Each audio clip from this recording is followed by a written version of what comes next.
नमस्कार साथियों, स्वागत है आपके अपने यूट्यूब चैनल पर। आज हम एक नई सीरीज स्टार्ट करने वाले हैं जो कि घटना चक्र की बुक के हम यूपीएसआई टेस्ट जिसका नाम है तोहो टेस्ट सीरीज, उसका आज हम प्रैक्टिस सेट एक करने वाले हैं। इसके कुल प्रैक्टिस सेट 10 सेट हैं। आज हम पहला करेंगे। आइए हम इसमें हिंदी और जीके जीएस करेंगे और यह हमारी पीडीएफ आपको टेलीग्राम चैनल पर मिल जाएगी जिसकी लिंक डिस्क्रिप्शन में होगी। आइए आपका पहला सवाल है, हम करते हैं हिंदी से स्टार्ट। पहला सवाल, भारतीय आर्य भाषाओं के इतिहास में किस भाषा को हिंदी तथा अन्य आधुनिक आर्य भाषाओं का प्रत्यक्ष स्रोत माना जाता है? पाली, पाली नहीं। प्राकृत, ये नहीं। संस्कृत, ये नहीं। तो हमारा ऑप्शन डी अपभ्रंश को माना जाता है। पहले हमारी वैदिक संस्कृत, उसके बाद लौकिक संस्कृत, उसके बाद पाली, पाली के बाद प्राकृत, प्राकृत के बाद अपभ्रंश, अपभ्रंश के बाद हिंदी। तो हमारा प्रत्यक्ष स्रोत अपभ्रंश को माना जाता है, नहीं हमारा ऑप्शन डी इसमें सही है। अगला, अपभ्रंश की पैशाची बोली से किस आधुनिक भारतीय भाषा का उद्गम हुआ है? तुम्हारा ऑप्शन सी पंजाबी, पंजाबी अपभ्रंश की पैशाची बोली से किस आधुनिक भाषा का उद्गम हुआ? तो हमारा ऑप्शन बी पंजाबी का, जिसकी लिपि गुरुमुखी लिपि है। अगला प्रश्न नंबर 3, का, खा, गा, घा ध्वनियाँ किस स्थान से उच्चारित होती हैं? तो हमारा तालव्य से नहीं, मूर्धा से नहीं। तो हमारा ऑप्शन बी कंठ से होती हैं। ओष्ठ से पा, फा, बा, भा, मा ये होती हैं। किस कवि को कवियों का कवि कहा जाता है? तो हमारा ऑप्शन बी शमशेर बहादुर सिंह को कवियों का कवि कहा जाता है। अगला सवाल, मूलतः हिंदी शब्द सागर, हिंदी शब्द सागर की भूमिका के रूप में लिखी गई रचना जिसे बाद में स्वतंत्र ग्रंथ बनाया गया कौन सी है? रामकुमार वर्मा कृत हिंदी साहित्य का आलोचनात्मक इतिहास, ये नहीं। गणपति चंद्र गुप्त कृत हिंदी साहित्य का वैज्ञानिक इतिहास, ये नहीं। नहीं, रामचंद्र कृत हिंदी साहित्य का इतिहास। तो हमारा ऑप्शन सी सही है। ऑप्शन सी रामचंद्र शुक्ल कृत हिंदी साहित्य का इतिहास, ऑप्शन सी। प्रश्न नंबर 6, किस विकल्प में सभी शब्द परस्पर पर्यायवाची नहीं हैं? अचल, ग्रही, पर्वत ये एक दूसरे के पर्यायवाची यानी पर्वत के। उदित, सागर, सिंधु यह सागर के पर्यायवाची हैं। नव, गगन, आकाश ये आकाश के पर्यायवाची हैं। लेकिन हमारा ऑप्शन सी गलत है। रवि चंद्रमा का और ये यानी शशि चंद्रमा का है। चंद्र ये भी चंद्रमा का, रवि रवि सूर्य का है। तो यानी इसमें पूछा है पर्यायवाची परस्पर नहीं है। तो हमारा ऑप्शन सी सही। प्रश्न नंबर 7, निम्नलिखित में से कौन सा शब्द विधु का पर्यायवाची शब्द है? विधु ईश्वर का पर्यायवाची शब्द है। तो रवि सूर्य का पर्यायवाची, ग्रीस हिमालय का, सलील कमल का। तो हमारा ऑप्शन सी निराकार, ऑप्शन सी सही। निम्नलिखित में से तद्भव तत्सम का कौन सा शब्द एवं सही है? तो हमारा ऑप्शन बी सही है। जीव और जिह्वा, जीव तत्सम, जिह्वा तत्सम, जीव तद्भव और तत्सम जिह्वा यानी ऑप्शन बी सही है। पीत किस तद्भव शब्द का तत्सम रूप है? तो पीत हमारा ऑप्शन ए पीला का तत्सम रूप है। प्रश्न नंबर 10। आगमन और निरागमन किस युग्म का शब्द है? आगमन मतलब आना, निर्गम मतलब जाना। तो ये हमारे विपार्थक शब्द यानी विलोम शब्द हमारा ऑप्शन ए सही है। प्रश्न नंबर 11 ऐसे मिला देंगे। निम्नलिखित सुमेलित कीजिए सभी सूची यानी इसमें विलोम शब्द है और एक जगह विलोम शब्द को एक दूसरे से मिलाना यानी उदार। उदार का मतलब किर पड़ यानी ए दूसरा। प्रारंभ, प्रारंभ मतलब समापन, ये इसका विलोम। सूक्ष्म, सूक्ष्म में स्थूल, स्थूल में बड़ा, ये सत्य का असत्य, ये हमारा एक दूसरे के विलोम शब्द हैं। अगला सवाल, निम्नलिखित शब्दों में से कौन सा अनेकार्थी शब्द नहीं है? तो इसमें हमारा ऑप्शन सी उपवन अनेकार्थी शब्द नहीं है। अगला प्रश्न नंबर 13, अनेक शब्दों के लिए एक शब्द के नीचे लिखे विकल्प में से कौन सा विकल्प गलत है? जो आसानी से टूट जाए भंगुर, ये कथन सही है। जो याद रखने योग्य है स्मरणीय, ये भी सही है। जो कभी ना मरता हो उसे अधर नहीं अमर कहते हैं। तो इसमें गलत हो जाए तो गलत हमारा ऑप्शन सी सही जवाब होगा। प्रश्न नंबर 14, निम्नलिखित में से एक वाक्य त्रुटिपूर्ण है। मुझे पूर्ण विश्वास है कि वह आएगा, तो ये भी सत्य है। यह योजना निसंदेह असफल होगी, तो ये भी सत्य है। हमें निस्वार्थ सेवा यानी हमारा ऑप्शन सी गलत है। हमें निस्वार्थ सेवा करनी चाहिए यानी हमें सेवा करनी चाहिए, यह शुद्ध रूप। तुम निश्चित होकर परीक्षा दो, यह भी सत्य है। यानी हमारा असत्य कौन सा हुआ इसमें, यानी गलत वाक्य ऑप्शन सी। प्रश्न नंबर 15, निम्न में से किस वाक्य में अप्राणी वाचक संज्ञा का लिंग क्रिया से निर्धारित किया गया है? तो हमारा ऑप्शन गंगा बहती है यानी ऑप्शन बी सही है। अप्राणी वाचक संज्ञा का लिंग क्रिया से निर्धारित किया गया यानी बी गंगा बहती है। अगला, वचन की दृष्टि से कौन सा जोड़ा सही नहीं है? आपको क्वेश्चन पढ़ते समय पूरा क्वेश्चन पढ़ना कि नहीं बूझा के है। आप ऐसे पढ़ते वचन की दृष्टि से जोड़ा तो आप तो हाँ लड़का का लड़कियां, तो आप इस प्रकार लगा देते यानी ये सही। तो पर गलत हो, इसमें बूझा नहीं है। लड़कियों का लड़कियां, ये बहुवचन, ये सही है। पत्ता का पत्तियां, ये भी सही है। नदी का नदियां, ये भी सही है। तो हमारा गलत ऑप्शन डी माता का माताएं, ये हमारा गलत है।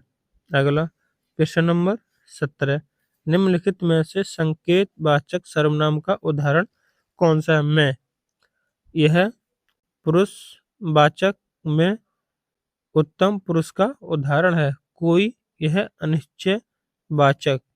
कौन, यह प्रश्न वाचक।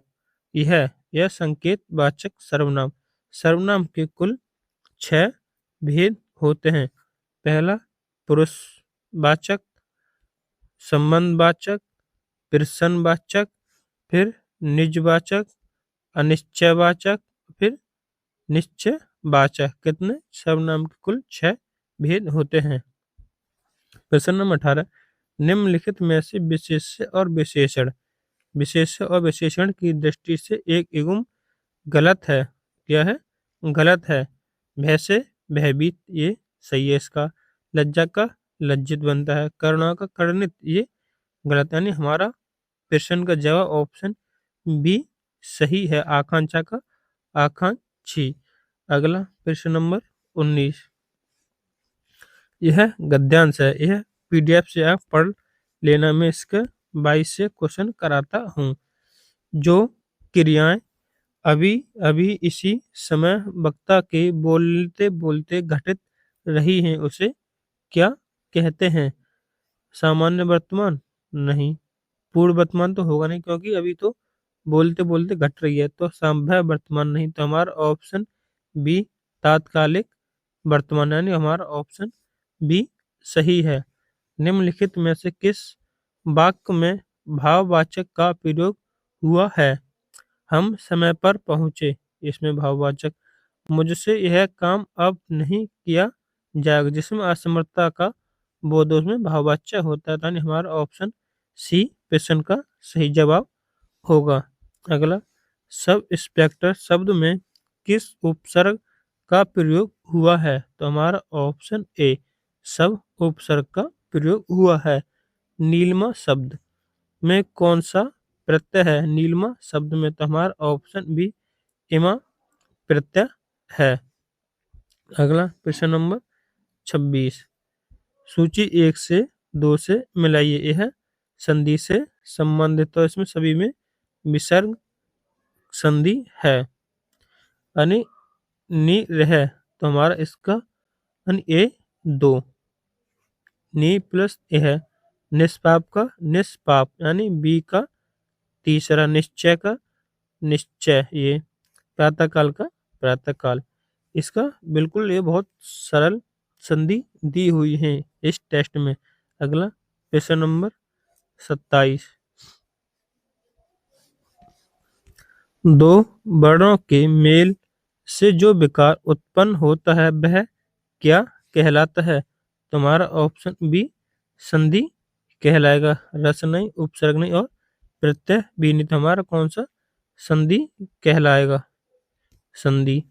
प्रश्न नंबर 28, देश निकाला किस समास भेद का उदाहरण है? यानी देश से निकाला, यह अलग हो रहा है, तो चतुर्थ तत्पुरुष नहीं, षष्ठ चतुर्पुरुष नहीं, बहुवीर्य नहीं, तो हमारा पांचवा में आपादान तत्पुरुष, हमारा ऑप्शन बी सही है। अगला, निम्न में से समास विग्रह में जो अशुद्ध है वह चुनिए। देश देह लता, लता रूपी देह, ये तो गलत है। यज्ञशाला, यज्ञ के लिए शाला, ये सही है। नव निधि, 9 प्रकार की निधियां, ये भी सही। देव और वेद और प्रणव, तो ये गलत है। इसमें पूछा अशुद्ध, अशुद्ध ए और यानी नहीं, ये तो सही है ना। ये वाला डी वेद प्राण, वेद और प्राण, ये तो सही है। अभी एक मिनट रुको, देखते हैं इसमें। देह लता, लता रूपी देह, तो ये तो गलत है। यज्ञ शाला, यज्ञ के लिए शाला, ये भी सही है। नव निधि, 9 प्रकार की निधियां, ये गलत है। वेद पुराण, वेद और पुराण, ये भी सही है। तो हमारा इसमें ए और सी गलत है, तो ये कुछ ये ना होगा हमारा, ये नहीं, तो हमारा ऑप्शन इसमें डी होगा, यानी ए और सी गलत है, ऑप्शन डी। अगला, वाक्य को उचित विराम चिन्हों सहित चुनिए। रामू जो बड़ा खिलाड़ी है, कल उसकी टांग टूट गई, तो यह अशुद्ध, क्योंकि इस पे विराम अल्प विराम लगता है। रामू जो, ये तो हमारा ऑप्शन सी, रामू जो बड़ा खिलाड़ी है, कल उसकी टांग टूट गई, तो हमारा ऑप्शन सी एकदम विराम चिन्हों का सही प्रयोग हुआ है। प्रश्न नंबर 31, इसमें यह पूरा ही देखते हैं ना, विकल्प नहीं दिखेगा नीचे। अब देखते हैं इसमें, यानी सदा दिवाली संत की 12 महा बसंत, यानी यह इसका क्या अर्थ है? सदा दिवाली संत की 12 महा बसंत, तो इसमें हमेशा आनंद उत्सव अनुभव, यानी इसका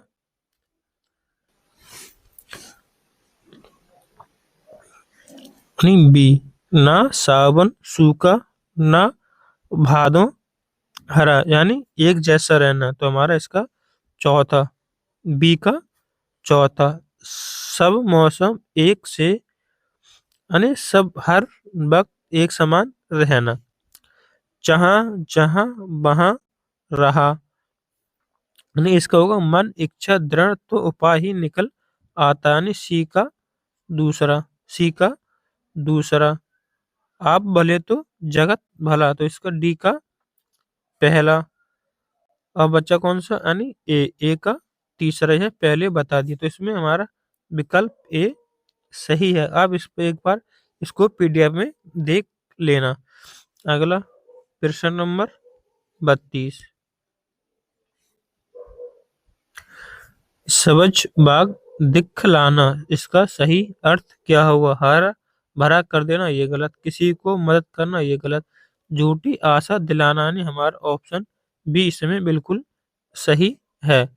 अगला प्रश्न, निम्नलिखित पंक्ति में रस का नाम बताएं। मन काय कनक नंद के आंगन, बीब पकड़े धावत। यह नंद के आंगन में श्री कृष्ण घूम रहे हैं, तो इसमें बातल से रस होगा, बातल से रसानी, ऑप्शन ए सही है। अगला प्रश्न, गीत का छंद के प्रत्येक चरण में मात्रा व यति विन्यास होती है, तो गीत का में कुल 26 मात्राएं होती हैं, तो इसमें 24 मात्रा रोला में, यह नहीं। एक जी है, 13 11 एक जी है, इसमें बात नहीं। हमारा इसका ऑप्शन बी 26 मात्राएं, 12 13 पे यति होती है, यानी गीत का में 26 मात्राएं। यह 11 और 13, इसमें कुल 24, तो इसमें सोरठा होगा, सोरठा।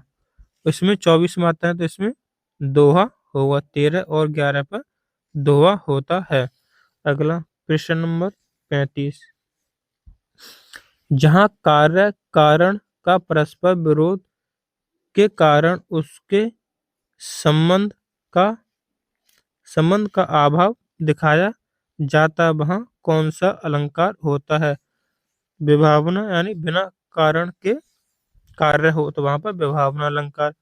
विज्ञात अलंकार ने, तो हमारा ऑप्शन सी विषम अलंकार, यानी ऑप्शन सी सही है। अगला सवाल, 1991 में प्रदत्त प्रथम व्यास व्यास सम्मान का सही युग्म साहित्यकार और कृति का कौन सा है। तो हमारा ऑप्शन बी राम विलास शर्मा। राम विलास शर्मा को भारत के प्राचीन भाषा परिवार और हिंदी के लिए दिया गया था, नहीं हमारा ऑप्शन इसमें बी सही है। सूची 1 और 2 से मिलाइए। यानी धर्म युग पत्रिका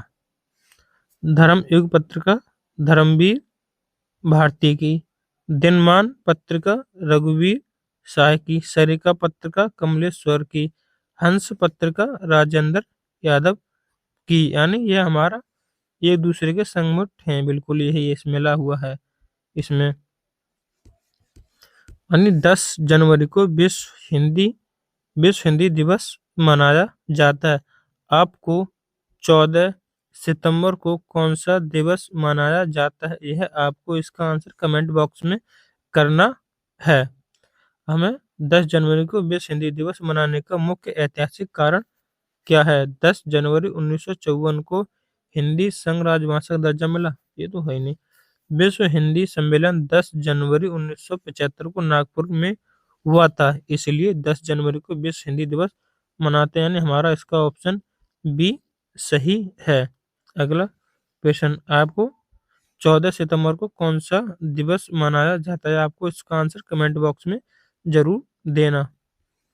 अगला प्रश्न नंबर 39।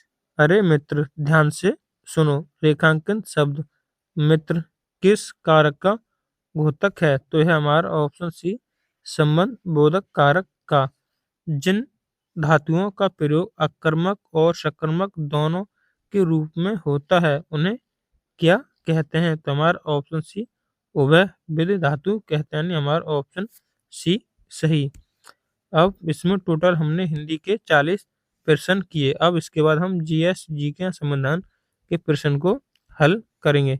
मूलविधि, संविधान और सामान्य ज्ञान। अगर आपको हम तक हमारी क्लास पसंद आई हो तो एक बार चैनल को जरूर सब्सक्राइब करें। आइए मूलविधि और संविधान को हल करते हैं। भारत कला भवन संग्रहालय कहाँ स्थित है? प्रयागराज में नहीं, लखनऊ में नहीं, मथुरा में नहीं, तो हमारा ऑप्शन डी वाराणसी में स्थित है भारत कला भवन संग्रहालय। अगला, उत्तर प्रदेश में नवाबगंज पक्षी विहार स्थित है, तो हमारा ऑप्शन डी उन्नाव जनपद में स्थित है। अगला, जीपीआरएस का पूर्ण रूप क्या है? तो इसका हमारा option D general packet radio service, general packet radio service है किसका? जीपीआरएस का पूर्ण रूप। यूपीएसआई में एक न एक जरूर पूर्ण रूप पूछा जाएगा, इस प्रकार आपको यह याद जरूर करने हैं। प्रश्न नंबर 44, एशियाई बैंक एशियाई विश्व बैंक का मुख्यालय कहाँ स्थित है? तो हमारा ऑप्शन ए मनीला में स्थित है। प्रश्न नंबर 45, सूची 1 का सूची 2 से मिलान कीजिए एवं सही कूट चुनिए। अमजद अली किसके वादक थे? तो अमजद अली सरोद के वादक, किसके? सरोद के वादक थे। अली अमजद अमजद हुसैन खान, यह सेनाई के वादक थे। हरी प्रसाद चौरसिया, यह बांसुरी वादक थे। अल्लाह रक्का खां, यह तबला वादक थे। अमजद अली खान सरोद वादक, अली अहमद हुसैन खान शहनाई वादक, हरि प्रसाद चौरसिया बांसुरी वादक, अल्लाह रक्का खां तबला वादक। अगला, प्रश्न नंबर 46 हिंदू वृद्धि दर किससे संबंधित है? तो हमारा ऑप्शन सी यानी ऑप्शन बी जीडीपी से संबंधित है हिंदू वृद्धि दर। भारत में प्रथम टेलीविजन प्रसारण कब शुरू हुआ? तो हमारा ऑप्शन ए 1959 में शुरू हुआ। अगला, प्रश्न नंबर 48, कंप्यूटर का पिता यानी जनक किसे कहा जाता है? तो हमारा ऑप्शन बी चार्ल्स बेबेज को कहा जाता है। ऑप्टिकल फाइबर किस सिद्धांत पर कार्य करता है? ऑप्टिकल फाइबर किस सिद्धांत पर कार्य करता है? तो हमारा ऑप्शन बी पूर्ण आंतरिक परावर्तन पर कार्य करता है। अगला प्रश्न, समस्थानिक होते हैं किसी एक ही तत्व के परमाणु जिनका द्रव्यमान संख्या यानी ए भिन्न परंतु परमाणु क्रमांक जेड समान होता है, उसे हम समस्थानिक कहते हैं। इसमें हमारा ऑप्शन बी सही है। परमाणु संख्या अलग अलग या भिन्न परंतु परमाणु क्रमांक जेड समान होता है, उसे हम समस्थानिक कहते हैं। तो इसका इस प्रश्न का आंसर बी सही है। अगला, प्रश्न नंबर 21, एपीकल्चर क्या है? तो यह मधुमक्खी पालन यानी ऑप्शन सी सही। अगला, निम्नलिखित कथनों पर विचार कीजिए। 1 अक्टूबर 2025 को जारी रबी विपणन सत्र 2026 और 27 के लिए गेहूं का न्यूनतम समर्थन जिसे एमएसपी यानी 2585 प्रति कुंटल किया गया। तो ये सही है। 1 अक्टूबर को 1925 को गेहूं का एमएसपी 2585 प्रति कुंटल किया गया था। किसके तहत चना का एमएसपी 5875 कुंटल किया गया था? तो ये भी विकल्प यानी ये भी है, तो इसमें सही विकल्प चुनिए। तो हमारा ए एवं दोनों सही हैं यानी ऑप्शन सी सही है। अगला प्रश्न, ये छोटा करना पड़ेगा डी तक। यहाँ पर 8 अक्टूबर 2025 को उद्घाटित नवी मुंबई अंतर्राष्ट्रीय हवाई अड्डा के संबंध में निम्नलिखित में से कौन सा कथन सही नहीं है? सही नहीं है। ऑप्शन ए नवी मुंबई अंतर्राष्ट्रीय हवाई अड्डा एक बड़े महत्वपूर्ण ग्रीन फील्ड हवाई अड्डा परियोजना में से एक है जिसे पीपी मॉडल के तहत विकसित किया गया है, तो ये सत्य है। दीर्घकाल की इसकी क्षमता 9 करोड़ यात्री वर्ष को नियोजित नियोजित फेज ए में 20 एमपीपीए तथा कांगो के फेज ए एमटीए योजना स्तर पर है, तो ये भी सही है। यह हवाई अड्डा भारत का पहला ऐसा हवाई अड्डा है होगा जो वाटर टैक्सी से नहीं जुड़ा होगा, तो हमारा ये सी गलत है। परिसर में एपीएम प्राणी का प्राब्लम इंडेक्स प्राणित है, तो ये भी सही है। इसमें पूछा है गलत, तो गलत हमारा इसमें सी है। अन्य प्रश्न नंबर 54, 26 सितंबर 2025 को वरिष्ठ अधिवक्ता आर वेंकटरमण को कितने वर्ष के लिए पुनः भारत का महान्यायवादी नियुक्त किया गया, तो हमारा ऑप्शन सी 2 वर्ष के लिए। मौर्य सम्राट अशोक के शासन काल में आयोजित तृतीय बौद्ध संगति का अध्यक्ष कौन था, तो हमारा ऑप्शन डी मुगली पुत्तानी, हमारा ऑप्शन डी सही है।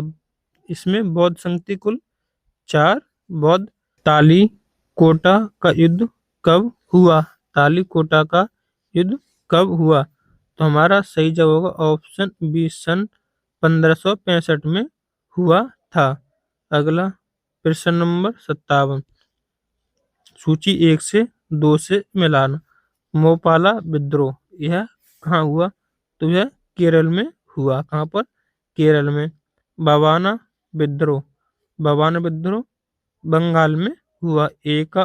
एका आंदोलन यह अवध में हुआ। मुर्शा बंडा विद्रोह यह छोटा नागपुर में हुआ है, तो यह आपको विद्रोह हो गए। अब प्रश्न नंबर 58, भारत के किन किन किन किन राज्यों की अंतर्राष्ट्रीय सीमा बांग्लादेश से मिलती है।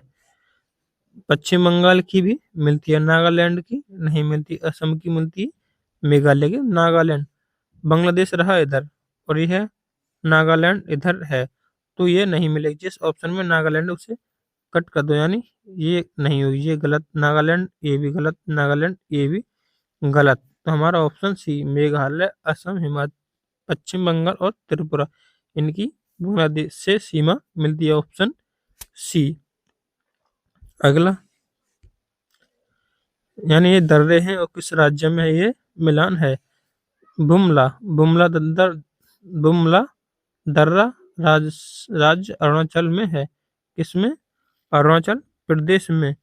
जैलेप दर्रा यह सिक्किम है। जैपला दर्रा सिक्किम में है। मुलिंगला यह उत्तराखंड में है। सिपिकला दंगा हिमाचल प्रदेश में है, तो हमारा इसका ऑप्शन बी सही है। यानी पहला पहले से, बी तीसरे से, सी 4 नंबर से और डी 2 नंबर से, हमारा ऑप्शन बी सही है। सौर मंडल में सबसे चमकीला ग्रह जिसे भोर का तारा, सांझ का तारा कहा जाता है, तो हमारा ऑप्शन बी शुक्र को कहा जाता है। भारतीय न्याय संहिता बीएनएस 2026 किस कानून का स्थान लिया है। भारतीय प्रक्रिया संहिता नहीं, इसका स्थान तो बीएनएस 2023 ने लिया है। भारतीय दंड संहिता का स्थान लिया है, जिसे हम पेनल कोड कहते हैं, आईपीसी 1860 कहते हैं, तो हमारा ऑप्शन बी यानी बीएनएस ने भारतीय दंड संहिता का स्थान लिया है। भारतीय न्याय संहिता बीएनएस 2023 में चोरी किस धारा में परिभाषित की, तो हमारा ऑप्शन बी धारा 303 में परिभाषित की है। अगला प्रश्न नंबर 63, डकैती तब तक मानी जाती है जब लूट का अपराध करने का प्रयास करने वालों की संख्या कम से कम कितनी होनी चाहिए, तो हमारा ऑप्शन सी 5 होनी चाहिए, जब डकैती मानी जाएगी। अगला, भारतीय नागरिक सुरक्षा संहिता बीएनएस 2023 के अनुसार यदि समन प्राप्त करने वाला व्यक्ति उचित प्रयासों के बाद भी नहीं मिलता है तो वैध सेवा का सही तरीका क्या है? समन कंपनी के निदेशक मैनेजर को देना, ये नहीं।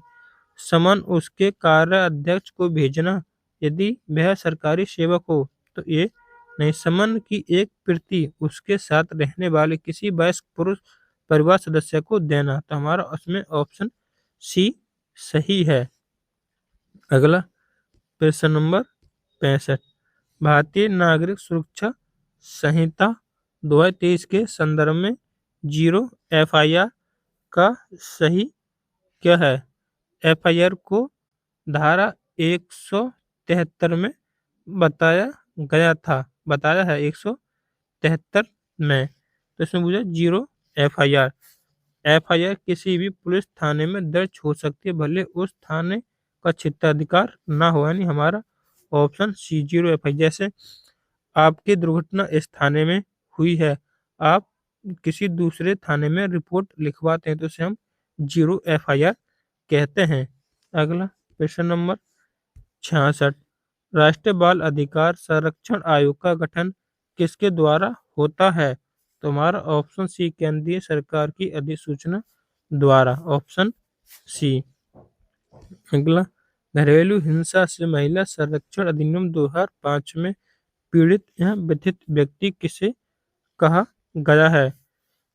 कोई भी पुरुष जो घरेलू संबंध में रहा हो, ये नहीं। कोई व्यथित महिला, ये भी नहीं। वह कोई भी महिला जो प्रत्यार्थी के साथ घरेलू संबंध में है या रही है और जो यह आरोप लगाती है कि प्रत्यार्थी द्वारा उस पर घरेलू हिंसा की गई है, उसे हम व्यथित व्यक्ति कहते हैं। नहीं, हमारा इसका ऑप्शन सी है, ऑप्शन सी। अगला लैंगिक अपराध से बालकों का संरक्षण अधिनियम 2012 के अंतर्गत बालक या बालिका किसे कहा गया है जिसकी आयु 18 वर्ष से कम, यानी ऑप्शन सी सही जवाब। अगला राष्ट्रीय मानवाधिकार आयोग एनएचआरसी का अध्यक्ष कौन नियुक्त किया जाता है? भारत में कोई सेवारत उच्च न्यायालय के न्यायाधीश, ये नहीं। कोई भी सेवारत आईएएस अधिकारी, ये नहीं। वह व्यक्ति जो सर्वोच्च न्यायालय के प्रधान न्यायाधीश रहे हों या सर्वोच्च न्यायालय के न्यायाधीश रहे हों, तो हमारा ऑप्शन इसमें सी सही है। निर्धारित वर्ष की वैधानिक परिभाषा क्या है? यह आयकर अधिनियम से लिया गया प्रश्न है, यानी निर्धारण वर्ष वह वर्ष जिसमें आय अर्जित की जाती है, यह नहीं। यानी ऑप्शन बी 12 माह की वह काल अवधि, 12 माह की वह काल अवधि जो प्रति वर्ष अप्रैल माह के प्रथम दिन से प्रारंभ होती है, यानी हमारा ऑप्शन बी सही है। अगला सवाल लोक सेवक द्वारा अनुसूचित लाभ या परितोषण मांगना, स्वीकार करना या प्राप्त करना किस धारा के अंतर्गत अपराध है और सामान्य दंड है? यह भ्रष्टाचार निवारण अधिनियम से लिया गया प्रश्न। तो यह धारा 7 में दहेज नहीं, रिश्वत लेने से संबंधित है। कारावास 3 वर्ष 7 वर्ष तक और जुर्माना। यानी प्रश्न नंबर 72। मोटर वाहन चलाने के लिए न्यूनतम आयु के संबंध में सही कथन कौन सा है? 14 वर्ष के सभी वाहन के लिए, नहीं। 14 वर्ष तो चला ही नहीं। 16 वर्ष सभी वाहन के, नहीं। 18 वर्ष अधिकांश मोटर वाहन के लिए, तो हमारा ऑप्शन इसमें सी सही है। अगला प्रश्न नंबर 73। यूपी रिन्यूअल कोड 2006 का मुख्य उद्देश्य इनमें से किसका समन्वय एवं संशोधन है? केवल शहरी किराया नियंत्रण, ये नहीं। ऑप्शन बी भू धृतियों एवं भू राजस्व में संबंधित विधि का समायकन करना तथा संशोधन करना, नहीं। हमारा इसमें ऑप्शन बी सही है। उद्देश्य का में न्याय किन किन आयामों की गारंटी का संकल्प व्यक्त करती है? केवल सामाजिक न्याय, नहीं। सामाजिक, आर्थिक, राजनीतिक न्याय, यानी 3 न्याय को परिभाषित व्यक्त करती है, यानी ऑप्शन बी सही है। सामाजिक, आर्थिक और राजनीतिक न्याय। प्रश्न नंबर 75 विधि के समक्ष समता, विधि के समक्ष संपत्ति और विधियों का समान संरक्षण का प्रावधान। धारा 12 में नहीं, धारा अनुच्छेद 13 में नहीं, अनुच्छेद 12 में नहीं, अनुच्छेद 15 में भी नहीं, तो हमारा अनुच्छेद 14 ऑप्शन सी सही है। संवैधानिक उपचार का अधिकार जिसके अंतर्गत सर्वोच्च न्यायालय सीधे जाने का अधिकार देता किस अनुच्छेद में है? कौन सा संवैधानिक उपचार? सर्वोच्च न्यायालय। तो हमारा ऑप्शन बी सर्वोच्च न्यायालय अनुच्छेद 32 के तहत और उच्च न्यायालय अनुच्छेद 226 के तहत। प्रश्न नंबर 77 वैज्ञानिक दृष्टिकोण मानववाद और ज्ञान अर्जन तथा सुधार की भावना का विकास करना मूल कर्तव्य के किस अनुच्छेद में आता है? तो हमारा ऑप्शन सी 51 के ए के एच में आता है। मंत्री परिषद की सामूहिक जिम्मेदारी किसके प्रति होती है? तो ये हमारा ऑप्शन सी लोकसभा के प्रति होती है। अगला प्रश्न संसद के सत्रों के बीच अधिकतम अंतराल कितना हो सकता है? तो हमारा ऑप्शन बी 6 माह तक हो सकता है। अगला सुप्रीम कोर्ट की आरंभिक अधिकारिता का दायरा क्या है? केवल आपराधिक अपीलों तथा सीमित ये भी नहीं, भारत सरकार और एक या अधिक राज्यों के बीच या राज्य परस्पर विवाद सीमा आदि की सुनवाई। तो हमारा इसमें ऑप्शन बी सही है। सुप्रीम कोर्ट की आरंभिक अधिकारिता यानी भारत सरकार और एक या अधिक राज्यों के बीच या राज्यों के परस्पर विवाद। अब इसके बाद संख्यात्मक या मानसिक योग्यता परीक्षण प्रश्न है। हम आपको यह पीडीएफ अपने टेलीग्राम पर दे देंगे। आप जिससे भी टीचर से पढ़ते हैं तो आपको यह आपको अच्छी तरह से आती होगी, तो आप इसको अपने आप खुद से कर लेना। हमने आपके लिए हिंदी और जीके जीएस वाला पोर्शन करा दिया है। अगर आपको हमारी यह वीडियो पसंद आई तो एक बार लाइक जरूर करें। जय हिंद, वंदे मातरम।